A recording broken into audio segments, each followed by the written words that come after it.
Yes. Okay. Mm-hmm.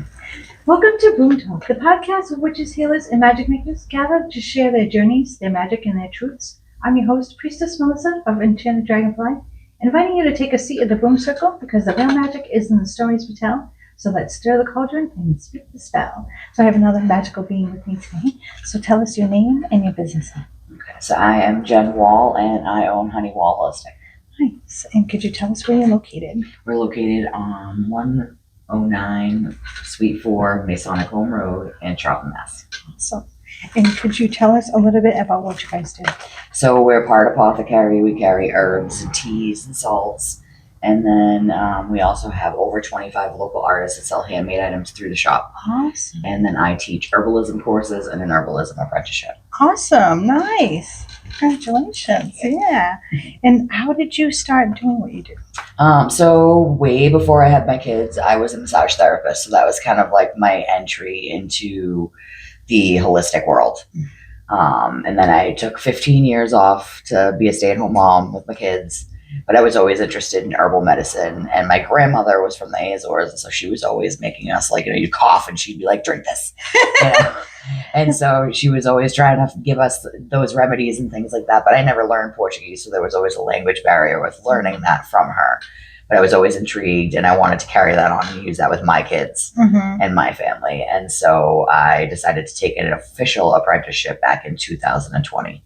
Awesome. Yeah. Nice.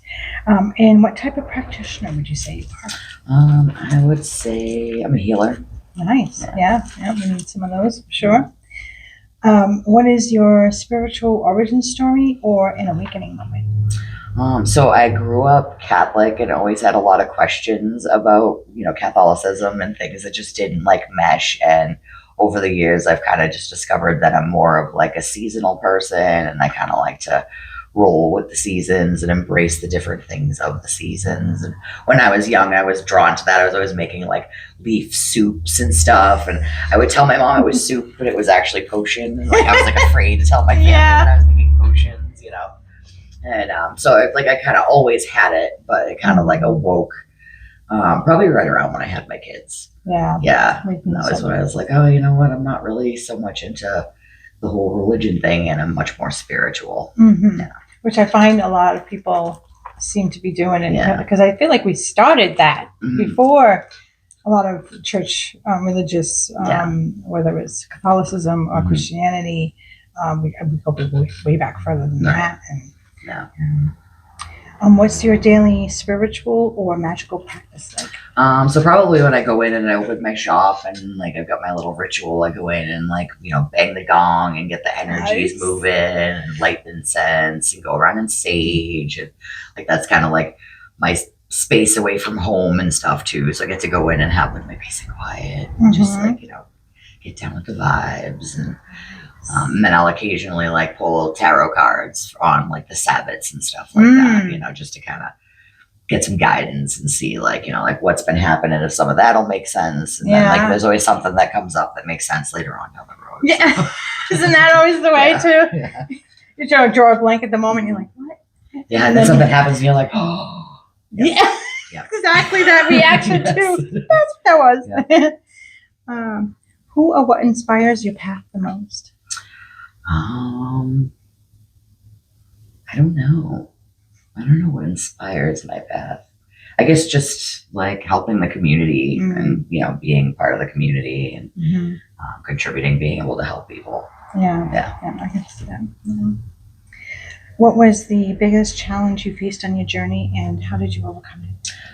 Probably opening my shop would probably be the biggest journey, like going from working at home and making my lotions and things like that to actually going into a brick and mortar. That was challenging. And then it became even more challenging because we moved locations and we had to like battle the town. And it was just kind of like keeping the faith and hoping, being like, okay, like it's not bad until they actually tell us no. Going through all those motions. And I'd never gone through that before. So it was like really stressful. Like, oh, they've got 21 days to answer us and they haven't answered us yet. It's been 19 days. And, the 21st day would hit and they'd be like, okay, here you go. It was just like sweating everything out to the very end. It was very challenging. Yeah. Dealing with my emotions. Yes.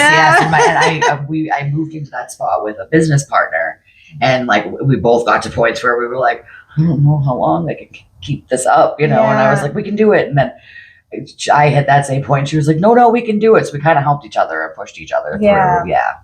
That's important. Yeah. Because there'd be times when you both be like, but to have each other like give that inspiration. Yeah.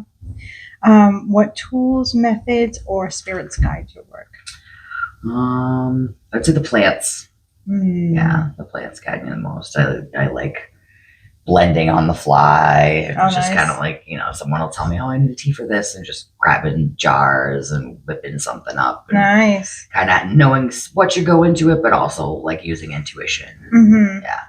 Are you an herbologist? Yeah, I'm an herbalist. Oh, nice. And do you have your own like certification and everything? Yes. Awesome. Yeah. Nice. Yes, I'm certified in the herbalism. I did the science and art of herbalism course that Rosemary Gladstar offers. Nice. But the instructor that taught in person. She's a certified person that can teach that. So it was nice to be able to get hands-on and not have to do like remote training. Yes, absolutely. I love in-person trainings. Yeah. Awesome. How do you stay energetically protected and grounded? I smudge a lot. Nice. Got crystals strategically placed all around the house, things like that. And it's nice out going outside, trying to get grounded, that sort of thing. Getting dirty in the garden, just like that connection to the earth. Yeah. Absolutely. What's one common misconception about your craft and your work? That we're all evil. I know. That we are all evil. That we're so bad. I think that's probably the biggest. Like, people get scared. Like, they don't even want to come into my shop. I have a skeleton mascot. Nice. My son named Steve. And like at and so at like in the summertime, it's got like a pool floaty around its waist, but it's in the window. It's our mascot. He just had bunny ears for Easter. That's awesome. But like people won't come in the store because there's a skeleton in the window. Like they're afraid. Yeah. Or they walk in and they take one glance and they're like, oh, this isn't for me. But we're like a massive gift shop. We have all these amazing items that aren't even occult items. Yeah. So it's like there's literally something for everyone. But then we've got all that awesome stuff that the witches need. Well, it's not like it's really some dude named Steve in your window. Like, right. What I mean? Yeah, no, it's a skeleton from Walmart. This was the last guy that gave us a problem. Right, yes. This is the last guy that loitered. Yes. Hidden tip. No. Yes, right. And can you share a powerful or memorable client transformation your names? Yes, I had a client that was going through like an illness, and they had a very persistent cough that had been bothering them for about a month. And I made them up a respiratory tea, and she messaged me the next day, and she was like, this is the first time I have not wheezed in like a month. A little bit of mullein in Yes. there. Yep. Yep. Yeah, nice. Now, do you have a favorite recipe that you make? No, because I like to switch it up. Yeah, I do. I like to switch it up. I do have my tried and true recipes that I use, but I don't really have a favorite. Like I said, I'm very seasonal, so it changes. Yeah. So, nice. What sacred self-care practices keep you aligned? Sacred bathing. I'm big into taking baths. Nice. Yeah. To do like the moon baths, all that. Yeah. Yeah, that's so nice. Yeah. Salts Do you put and the oils. Flowers in there? I don't do the flowers in there because then I'm all relaxed and I don't want to have to clean the bathtub afterwards. That's true. So I found a giant tea ball and I put all the herbs in that and like put that in the tub. So it's like a giant tea kettle when all the herbs get in the water, but then I don't have to clean it. Yes, it just floats around in there. Yeah. I saw online somebody did that, but they call it the bath tea bags, and it looked like a giant tea bag. The muslin bag. Yeah. I was like, ooh, that looks fun. It is. Yeah. I think it was at Marshall's. I found a giant, like that big. That's awesome. To just stuff it. Yeah. But then I'm like, I can get out of the tub, empty that out. Yeah. Go to bed. I don't have to like clean my bathroom after I take a bath. You're all relaxed. I feel like that's like kind of like prohibits or discourages people from taking the bath. Because now you got to clean the tub after. Yeah. I'm relaxed, not trying to do housekeeping. But it is. Yeah. It's like, I saw somebody online that had a bathtub outside. It was like an old Clover tub. And she had it outside, and she had it all with her. My husband's working on making me one of those. My redneck hot tub. Little fire underneath. Yes, warming up. literally. That's awesome. That's literally we're gonna get like one of the big water troughs and like turn it into an outdoor tub. Yep. That's a good idea. I was like, I want to take baths under the stars. Ooh, so, nice. Fun. Enjoy. Yeah. What does success look like to you as a spiritual business owner? Being able to keep the lights on while helping the community. Yeah. Just like I don't need a lot just to be comfortable. Yeah. I mean, we have to pay the bills and eat as well. Yeah. So making money does help. Yep. Absolutely. But I mean, other than that, it's not like, like a Wagoneer or something, like I don't need to go to Cabo every year or anything like that. Just like, enjoy the little things and be able to do that without stressing. Yeah, absolutely. Yeah. Like we're supposed to be living life to enjoy life, not like we're freaking out how we're going to pay the electric bill at the end of the month. Yeah. Yes. Do you follow the moon, astrology, or seasonal cycles in your work? Both. Nice. Yeah. Do you have a favorite one that you like to use? So I'm a big fan of Beltane, which we just had. I love the whole like dancing around the fire and like the awakening into spring and all that. And I really like Samhain. Big Samhain person. I've always loved Halloween ever since I was little. Yeah. There's something about that thinning of the veil. And it's awesome. Yeah. What is something you wish more people knew about energy work, divination, rituals, what have you? That it's not as scary and sinister as everybody thinks it is. Yeah, truth. A lot of it is the intention. And I feel respect, like not messing around with things you don't understand. Because there's many ways that you can dabble with those things without it being potentially harmful.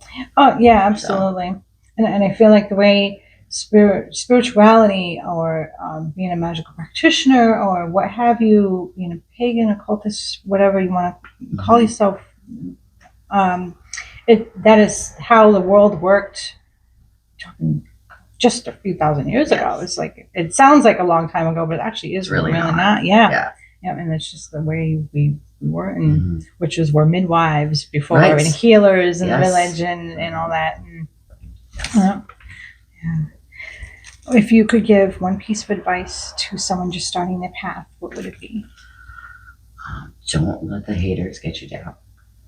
Yeah. People will always have something to say. Try to have that strength and diligence to be true to yourself. Yep, absolutely. Like when you feel called to something, like don't give it up. Yeah.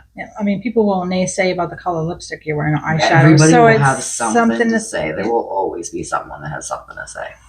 That's something, and most of the time it's because they wish they were as like brave as you are. And a lot of it is, I tell my kids that all the time, like it's something that's internal in this part. Like it's got nothing to do with you. It's something that's broken in them. And, try not to take it personally and just push on. It's like a lashing out, so to speak. Yeah. Because they can't. A projection. Yeah, like they can't process it themselves somehow, so they just project that out. Yeah, they call people out for it. Yeah, absolutely. What magic are you currently brewing in regards to any events you're doing, classes you're doing? So I have a bunch of herbal classes coming up in the next couple of weeks. We've got a tea blending class this Thursday. Nice.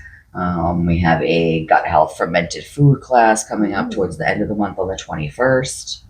And then we have open enrollment right now for our apprenticeship for a start in September and a start in November. Nice. Awesome. Congratulations. Thank you. And now we have some fun questions for you.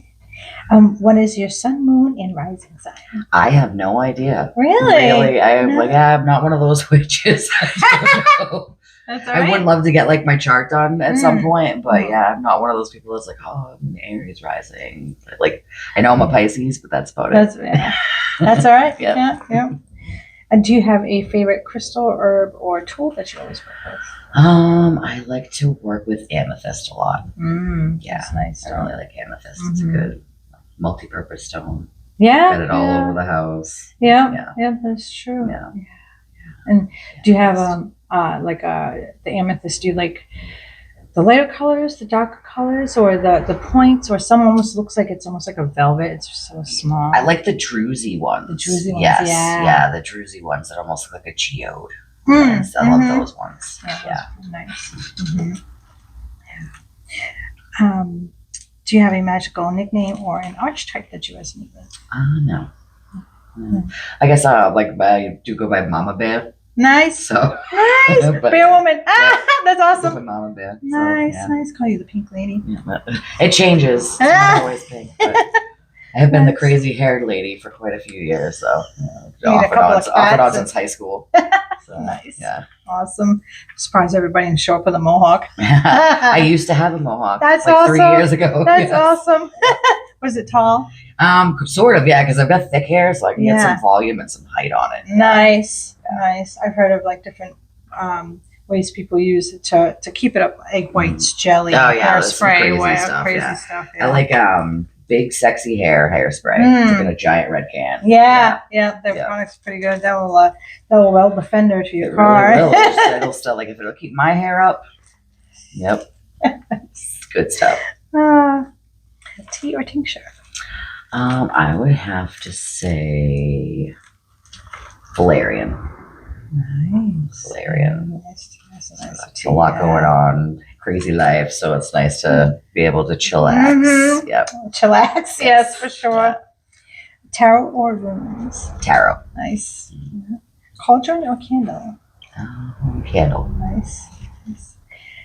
If your spirit guide had a voice, what would it sound like? Like a wise old woman. Yeah.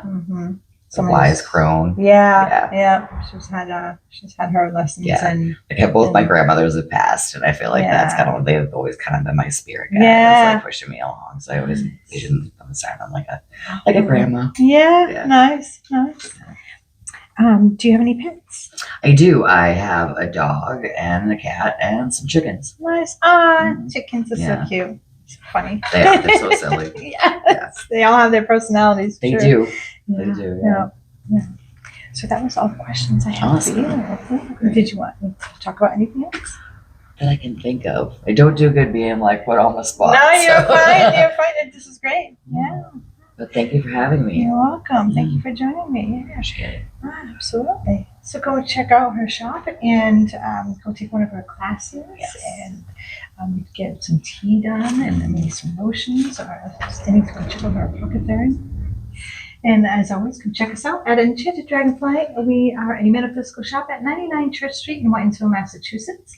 And follow this podcast, subscribe to the channel, like the episode, share with your friends, help us get the word out, and bring on more magical people. And as always, bless you. Love you all. Bye, guys.